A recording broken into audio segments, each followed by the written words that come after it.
Well, I'm here in the vehicle, so you know what that means. It's time for another Vehicle Preps video. And I'm actually in my son's car. Yeah, my son turned 16 earlier this year, and he has his own car. It's actually a nicer car than I have. He has a used 2013 Lexus. I'm still riding around in the 2004 Honda Element. A while back, I posted a video on a critical vehicle prep that everyone should have, and that's a dash cam. It was something that I kept putting off month after month or year after year because I felt that I didn't need it or I didn't want to spend the money at the time. A while back, I was driving home, minding my own business, and as I was driving, someone took an illegal turn right in front of me, and I had to come to a screeching halt to avoid T-boning them. It was a very near miss, and if I had hit them, I knew that it was going to be my word versus their word when it came down to dealing with insurance. And that was the final straw for me. As soon as I got home, I purchased some dash cams. Fortunately, they were having a sale at the time, so I picked up a few of these Vantrue dash cams. These ones are the N2 Pro version, which is a little bit older now, but they got good reviews, and I went with them, and we've been very happy with them. But now that my son has a vehicle, I want him to be even safer than I am while driving. I'm not as worried about my son driving as I am with others. My son's a really good driver.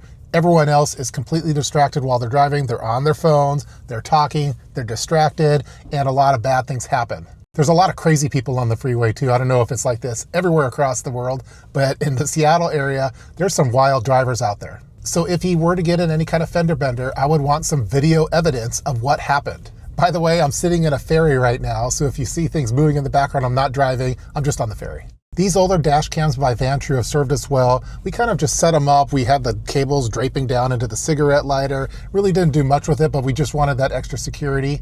But as we all know, technology gets better and better very quickly, and for my son's vehicle, I wanted him to have the latest and the greatest. There's some newer features in dash cams nowadays that I wanted him to have to allow him to do hands-free operation of the dash cam. So if you needed to take a photo, you could just verbally say, take a photo, and the dash cam would hear it and capture that photo and save it to the micro SD card. My son's in high school, so I'm also worried about other teenage drivers while he's in the parking lot. For example, someone might try to break into his vehicle while he's in class, or maybe another kid bumps into the vehicle or opens their door and it makes a dent in the door and then they just walk off without notifying my son. So I wanted some parking mode features as part of the dash cam for extra security and evidence. For dash cams, I usually look for them to be on sale either on Prime Day or on Black Friday. So as I was in the market and actively looking for a dash cam, I actually got contacted by Vantrue, who said, hey, would you be interested in checking out our latest and greatest dash cam? So I said, sure, I'm actually already a Vantrue customer. Here's a video that I did a while back. So they were like, okay, cool, we'll send it over. So this video is sponsored by Vantrue, but as always, all of the opinions and things that I share in this video are my own opinions. One of the use cases I'm most concerned about is insurance fraud. I've seen all sorts of videos online with nefarious people purposely causing accidents to do some kind of insurance scam. They'll purposely drive right in front of someone, maybe even go in reverse. They'll have a fender bender. They'll come out, hey, what are you doing? And then it's your word versus their word. Having a dash cam protects you from that. So in this video, we're going to be featuring the Vantrue Nexus 4 Pro S, which features 4K video. It has a front-facing camera, a cabin camera, and also a rear camera. We're going to be discussing this from a preparedness mindset because that's what this channel is about, urban preparedness. And I'll be covering some of the features and specs of this particular setup. I'll also be showing a lot of different video footage to give you a better idea of what you could expect from the video quality. Let's get started. Let's talk about what comes in the box. I don't normally do unboxing videos on this channel, but the packaging on this device really caught my attention because it felt very luxury. Everything's laid out very intentionally, and it kind of felt like I was opening up the packaging of a really nice iPhone and not a dash cam. So nice job on that. Let's look at the camera itself. When you pick it up, it's noticeably heavier than my previous model. The build quality feels solid, and I imagine that some of that extra weight is due to the additional features that you have with this camera. On the dash cam, here's what you get. A front camera unit, which is the main camera. It's 4K with HDR. We'll get a look at what that footage actually looks like later on in the video. You have a rear camera. This one is 2.5K, not 4K, also in HDR. Now there's an important installation note on this one that we'll cover later. You also have an interior camera.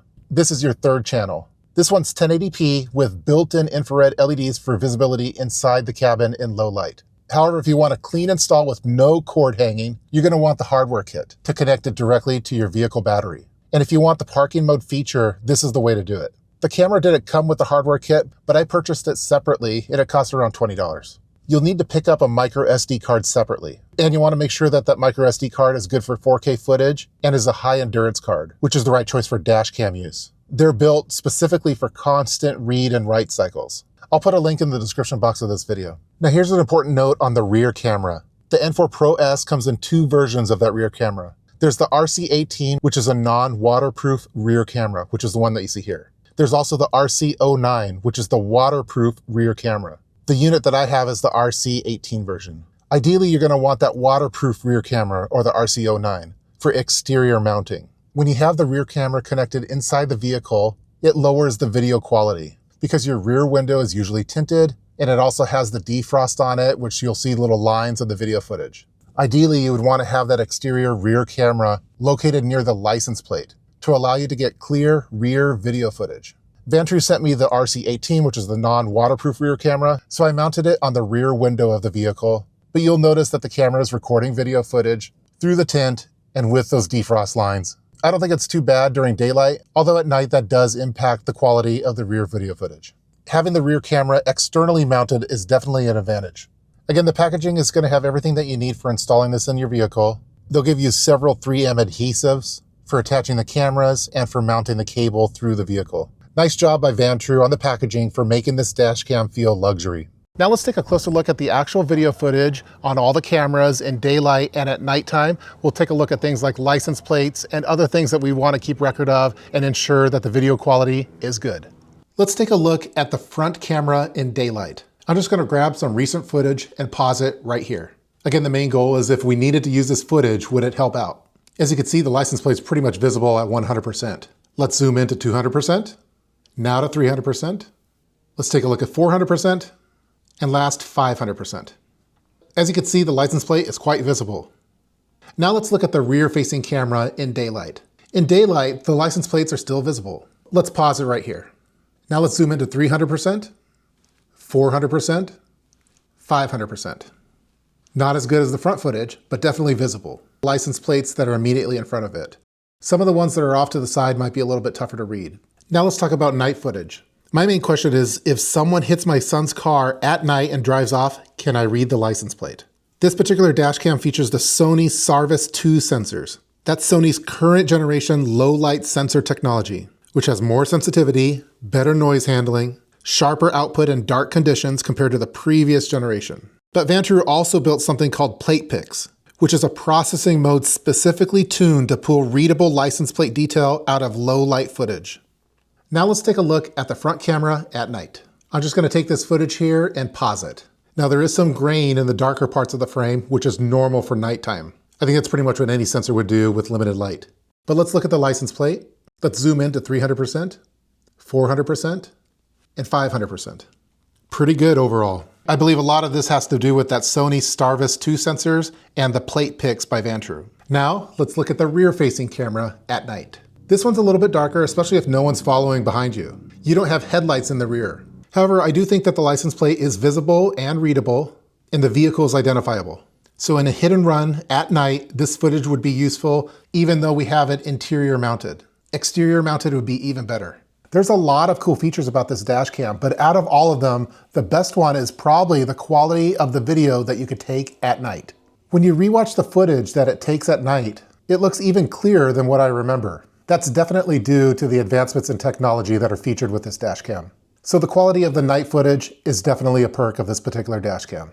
And as you can see with the interior camera, you have that infrared vision. So while there's no cabin lights, you could still see me. So rather than try to install the dash cam myself, I took it over to Best Buy. You could actually use the Geek Squad over at Best Buy to install dash cams, whether you bought it at Best Buy or not. You could just schedule an appointment, bring the dash cam with you, and they'll get it installed within 60 to 90 minutes. They'll do a really nice job of getting the wires discreetly installed inside of the vehicle, in addition to connecting it to the fuse box. We wanted to do this with my son's car because we didn't want to have a whole bunch of wires hanging out like what we have in our vehicles. Now, while they did a good job of installing the dash cam in the vehicle, I did notice that the parking mode feature of the dash cam was not working as advertised. While in parking mode, the vehicle should be able to detect whether something impacted the vehicle, maybe the front bumper, the side, or the back of it. I noticed that it wasn't working correctly with mine, and I wasn't seeing the parking folder get created in the SD card, which meant something was wrong. For that hardware installation kit, there's 3 wires. One of them connects to ground. The other one's the ACC wire that detects whether the car is turned on. And then there's an additional constant power one. And that's the one that you have to have configured correctly for parking mode to work. Otherwise, the dash cam is just going to turn off every time you turn off the vehicle. So installing these dash cams is not a trivial thing. Like my mom, for example, if she got the dash cam, she wouldn't be able to install it correctly. So I basically had to go back to Best Buy to get that redone and get the constant power connected to the correct fuse. That way, technically the dash cam is always receiving power, whether the car is turned on or not. And the dash cam has a sensor in it that detects whether there's been any kind of movement. It's the G sensor in it. If it hasn't detected any kind of movement in 5 minutes, it goes into a low power mode so it doesn't drain your vehicle battery. If you don't install the hardware kit correctly, it's going to basically act like the dash cam is installed to your cigarette lighter. It'll turn on when the car's on, and it'll turn off when the car's off. Long story short, if you want to connect it to your battery with the hardware kit, make sure that it's done right. And when it is done right, the car is going to be able to detect that the vehicle is in a parked position for multiple minutes, and it's going to go into parking mode. At that point, it will be able to detect whether an impact happened while parked. Now, when I turn the vehicle off, it will automatically go into parking mode to sense for any kind of collisions. As you can see, it says it's about to stop recording and go into collision mode. This is in a low power state, so it's not going to drain your battery. If your car were to get hit or bumped while parked, it would save that recording to a parking folder on the SD card. Let's take a look at the settings. You have 3 main options here. You have record setup, you have files, and you have system setup. Let's go into system setup really quick. You have various settings that you could configure here. Language, Wi-Fi, voice control, voice content, format SD card. For the most part, I have mine configured to default settings. Now let's go to record setup. You can configure a few different things here as well. Resolution, image quality, loop recording, infrared LEDs, G sensor, privacy mode, audio recording, audio noise reduction, exposure. Again, for the most part, I have mine configured to the default settings here. The main things that I care about are the G sensor and parking mode. Now let's take a look at some of those hands-free voice commands. Take photo. Show rear camera. Show front camera. Inside video on. This one seems like it should really be show inside camera, but that's okay. The one you want to definitely remember is lock the video. When you say it, the current clip is flagged and protected from being overwritten by the loop recording. The idea is that you could lock the clip without touching the camera or looking distracted. You could have your hands on the wheel, eyes forward, and you just say it out loud. Lock the video. And there you go. These dash cams are designed to record continuously. So once it fills up the 256 gig micro SD card, it'll start overriding the previous footage with the newer footage. You'll get several days of 4K video footage with this SD card.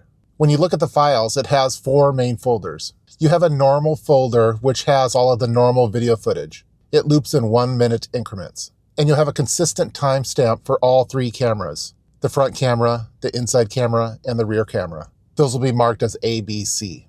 For the protected video footage, you'll see a little lock icon, which shows that this footage won't get overwritten. You'll have to remove it yourself if you want to get rid of it. Let's go back to the preparedness aspect of having a dash cam. Again, this particular one is installed in my son's vehicle, who's a teenage driver and driving with other teenagers at his high school who may accidentally bump into his vehicle. I also mentioned that I'm concerned about things like insurance fraud, where people are purposely running into vehicles. There are some other preparedness aspects to keep in mind in choosing to have a dash cam. The first one being vandalism. It's very common in urban environments for people to just mess with cars, to damage them, to break out the windows because they want to steal something in the vehicle. Having a dash cam will give you some level of video evidence of the incident. The next thing that you might want to have a dash cam for, to have record of an incident, is for severe weather. If a tree were to land on your vehicle, for example, that would help with filing insurance claims. There are other severe weather incidents that you probably want to have video evidence for. Maybe something like an extreme hailstorm, which we had a few years back. Another one that we seriously have to think about in urban environments is times of civil unrest. We've seen it on the news where people swarm around vehicles, and it would be nice to have some visual evidence of that. Another very common one is if you happen to get pulled over and maybe you got a ticket from the police for something that happened. Having some level of visual evidence would help you. Maybe you had to go to court to say, hey, I didn't do this, and here's the video evidence of it. Having a dash cam that's recording the front and the rear of your vehicle could help in those situations. Vantrue also offers an app that you could get in the Google Play Store or the Apple Store.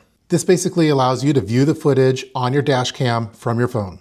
You could also change all of the settings that you would normally do from the dash cam itself from the app, which is a lot more convenient. That's going to do it for this video featuring the Vantrue Nexus 4 Pro S dash cam. I hope they enjoyed watching it. All in all, it's been a really nice upgrade for us with a lot of advanced features that we weren't getting in the previous model, especially for those that have a prepared mind. Leave your comments below in the comment section regarding this video. I've also provided a link in the description box below to the Vantrue dash cam that you saw in this video. Stay tuned for more urban emergency preparedness videos, and I'll see you next time. Take care.